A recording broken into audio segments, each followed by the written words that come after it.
સુરતના મોટા વરાછા વિસ્તારમાં પાટીદાર યુવા સંગઠન દ્વારા ગણેશોત્સવ દરમિયાન અનોખો પંડાલ તૈયાર કરવામાં આવ્યો છે, જે ઓપરેશન સિંદૂરની થીમ પર આધારિત છે। આ થીમ જમ્મુ કાશ્મીરમાં 22 એપ્રિલ 2025ના પહેલગામ આતંકી હુમલાને યાદ કરાવે છે, જેમાં પાકિસ્તાન સમર્થિત આતંકવાદીઓએ 26 પર્યટકોના જીવ લઈ લીધા હતા। આ થીમ જોતા ભક્તોમાં રાષ્ટ્રીય ગર્વની લાગણી જાગે છે। દૂર દૂરથી આવતા લોકો લાંબી કતારોમાં ઊભા રહીને તેને નિહાળે છે। ગણેશોત્સવમાં આવા પંડાલો આતંકવાદ વિરોધ જાગૃતિ અને સેનાના બલિદાનને યાદ કરાવે છે। આ ગણેશ પંડાલની મુલાકાત લેવા લોકો દૂર દૂરથી અહીં આવે છે। સુરતના મોટા વરાછા સ્થિત પાટીદાર યુવા સંગઠન દ્વારા તૈયાર કરવામાં આવેલ ઓપરેશન સિંદૂરની થીમના ગણેશ પંડાલ અન્ય પંડાલોથી અલગ કરી આવે છે।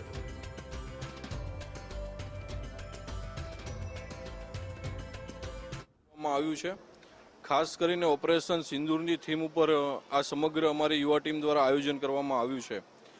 થોડા સમય પહેલાં દેશની અંદર જે દર્દનાક ઘટના બની કે આતંકવાદીઓ દ્વારા જમ્મુ કાશ્મીરની અંદર ઘૂસી જઈ અને પ્રવાસીઓને પોતાનો ધર્મ પૂછી અને ગોળીબાર કરી અને એમના હત્યા કરવામાં આવી અને એની સામે લાલ આંખ કરી અને આ દેશની સરકારે એ પાકિસ્તાન અને આતંકવાદીઓને એક જડબાતોડ જવાબ આપવા માટે થઈને ઓપરેશન સિંદૂર કરવામાં આવ્યું હતું અને એને લઈ અને જે પણ આ દેશના લોકો આ ઘટનાની અંદર શહીદ થયા એમનો એક બદલો લીધો।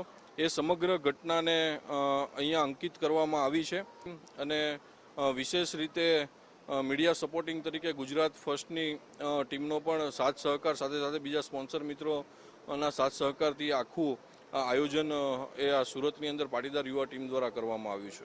બહુ જ જોરદાર છે। સિંદૂર ઓપરેશનને લઈને થીમ બનાવેલી છે અને જ્યારે પણ કહેવાય છે ને કે પાટીદાર જ્યારે કોઈ પણ આયોજન કરતા હોય ત્યારે એમાં કાંઈ જોવા પણ ન હોય। ખરેખર અદ્ભુત આયોજન છે।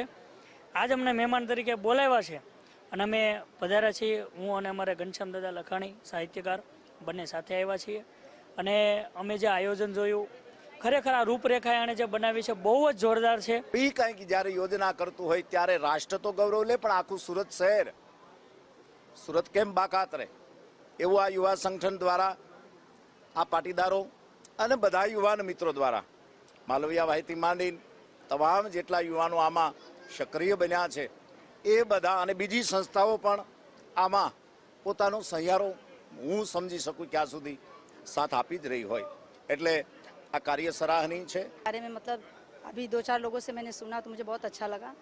यहाँ पे पहली बार मतलब अभी मैं आई हूँ, मुझे देखने के बाद ऐसा लगा कि मतलब ये चीज़ जो यहाँ पे बनाई गई है, जिस तरीके से गणपति जी की मूर्ति रखी गई है, ये चीज़ यानी बच्चों को अगर दिखाया जाए तो वास्तव में कुछ बच्चों को देखने को कुछ सीखने को मिलेगा कि ये देश के प्रति जो चीज़ मतलब यहाँ पे लगा हुआ है ये बच्चों के लिए बहुत प्रेरणादायक है। કાશ્મીરના પહેલગામનો બદલો લેવામાં આવ્યો અને પાકિસ્તાનના આઈએસઆઈ અને આતંકવાદી ગતિવિધિઓ કરતા કેમ્પોને 100થી વધારે કેમ્પો નષ્ટ કરવામાં આવ્યા હતા। એ આખી ઘટનાને લોકો સમક્ષ અને આપણી આર્મી પ્રત્યે લોકોને સભાનતા થાય, દેશપ્રેમ જાગે અને બાળકો, વડીલો, વૃદ્ધો એ સૌને આ થીમનું એક પ્રદર્શન ગોઠવવામાં આવ્યું છે પાટીદાર યુવા સંગઠન ટીમ દ્વારા અને લોકોમાં દેશપ્રેમની ભાવના જાગે